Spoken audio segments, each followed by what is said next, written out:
আমরা ছেলে মানুষ। বেড়া কি বলস, তুই বেড়া মানুষ? আমি তো জানতাম তুই হিজড়া।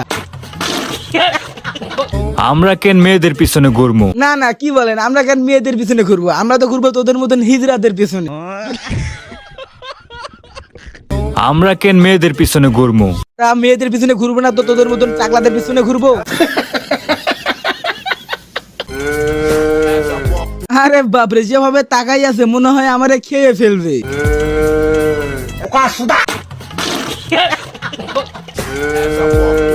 শোন ভাই, তুই ওইরকম করে তাকাইস না, তোর টাকলা মাথা দেখে আমি অলরেডি ভয় পাইয়া গেছি। Oh my god.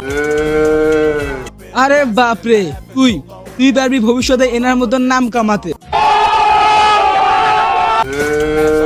ওই টাকলা মাথা নিয়ে বেশি পাট দেখাইস না, তা না হলে তোর টাকলা মাথাতে ঠোকা দিমু, মইরা যাবি আর আত্মহত্যা বলে চালাই দিব। শালা কাজ তো সাইরা ফেলাইছে, এমন বডি বানাইছে আমারে তো একদম পিষে মাইরা ফেলাইবো। মানে ভাই, আমি যদি ওকে একটা থাপ্পড় মারি তাহলে পরে আরেকটা থাপ্পড় মারার জায়গায় থাকবে না। তোকে তো কিছুক্ষণ আগে মাথায় টোকা দেওয়ার কথা বললাম, এবার কিন্তু ভুঁড়িতে টোকা দিমু, তোর কিন্তু ভুঁড়ি গায়েব হয়ে যায়। হ্যালো ব্রাদার, হ্যালো টাকলা, হ্যাপি নিউ ইয়ার। আর আমি তোকে জানাচ্ছি হ্যাপি বাসিয়ার। Happy new year. আরে ভাই, তুই নতুন বছরের শুভেচ্ছা জানাচ্ছিস নাকি টাকলা মাথা জাগাচ্ছিস? আরে ভাই, তোর গেট আপটা দেখলে না আমার মনে মনে হাসি পাচ্ছে। এই জিসান পাগলা, তোর তো দেখতেছি টাক বাদে সবকিছুই সাদা। আরে বাস রে, টাকটাও তো সাদা আছে, কোনো ব্যাপার না, এডিট করে কালা বানাই দিচ্ছি।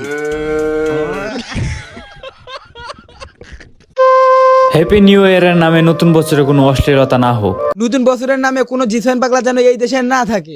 দোয়া রইল আপনার নতুন বছরটা 2 রাকাত নফল নামাজ দিয়ে শুরু হোক। ওকে, এখন কিছু বলবো না, নফল নামাজের কথা বলতেছে, কিন্তু অন্য ভিডিওতে ঠিকই বাস দিব।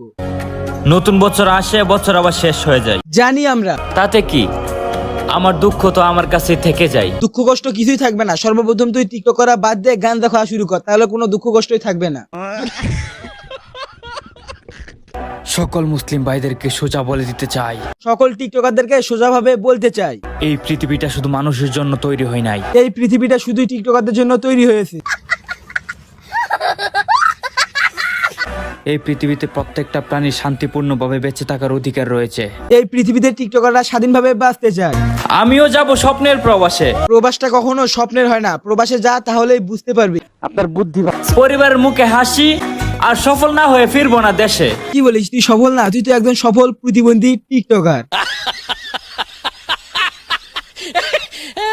গাইস, আজকের এই ভিডিওটা এই পর্যন্তই। সাবস্ক্রাইব হবে নাকি একটা?